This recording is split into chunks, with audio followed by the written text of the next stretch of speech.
15 ദിവസത്തെ ക്ലാസ് കൊണ്ട് നമ്മൾ ഉദ്ദേശിക്കുന്നത് നോർമലായിട്ട് എല്ലായിടവും പഠിപ്പിക്കുന്ന പോലെ തന്നെയുള്ള ഒരു സ്വിമ്മിംഗ് കോഴ്സാണ്. അതിലുപരി നമ്മുടെ ഭാഗം അതല്ലെങ്കിൽ കേരളത്തിനെ സംബന്ധിച്ചിടത്തോളം പ്രളയം പോലുള്ള വലിയ കാര്യങ്ങൾ വരുമ്പോഴത്തേക്കും നമ്മൾ എങ്ങനെ സർവൈവ് ചെയ്യാം എന്നുള്ളത് കൂടെ പഠിപ്പിച്ചിട്ടാണ് നമ്മൾ ഈ 15 ദിവസത്തെ ക്യാമ്പ് ഇവിടെ കംപ്ലീറ്റ് ആക്കുക.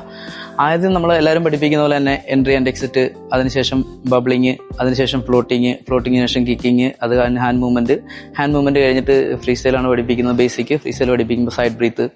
ഇത് പഠിപ്പിച്ചതിന് ശേഷം 15 ദിവസത്തെ കോഴ്സ് നമ്മൾ തീരുന്നതിന് 14ാമത്തെ ദിവസം നമ്മൾ റീച്ച് റെസ്ക്യൂ, ത്രോ റെസ്ക്യൂയും കൂടെ പഠിപ്പിച്ചിട്ടാണ് നമ്മുടെ കുട്ടികളെ ഇവിടുന്ന് വിടുക.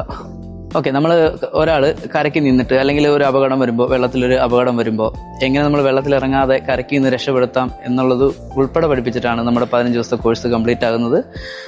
അത് റീച്ച് റെസ്ക്യൂ, ത്രോ റെസ്ക്യൂ എന്ന് പറഞ്ഞിട്ട് 2 രീതിയിൽ നമ്മളത് പഠിപ്പിച്ചിട്ടാണ് നമ്മുടെ കുട്ടികളെ ഇവിടെ നയിക്കുക. 15 ദിവസത്തെ കോഴ്സ് സക്സസ്ഫുള്ളി കംപ്ലീറ്റ് ചെയ്തവർക്ക് നമ്മൾ രണ്ടാമത് പ്രൊവൈഡ് ചെയ്തത് ഇന്റർമീഡിയറ്റ് കോഴ്സാണ്. ഇന്റർമീഡിയറ്റ് കോഴ്സിൽ നമ്മൾ ഇതുപോലെ തന്നെ കുറച്ച് അഡ്വാൻസ്ഡ് ട്രെയിനിങ് ഉണ്ടാവും. ഫ്രീ സ്റ്റൈലാണ് നമ്മൾ ബേസിക് ഫസ്റ്റ് 15 ദിവസത്തെ കോഴ്സിൽ പഠിപ്പിക്കുന്നെങ്കിൽ രണ്ടാമത്തെ കോഴ്സിൽ ഫ്രീ സ്റ്റൈലും ബാക്ക് സ്ട്രോക്കും ഉണ്ടാവും. അതിനുശേഷം നെക്സ്റ്റ് ക്യാമ്പിൽ എന്താണെന്നുള്ളത് അടുത്ത വീഡിയോയിലാണ്.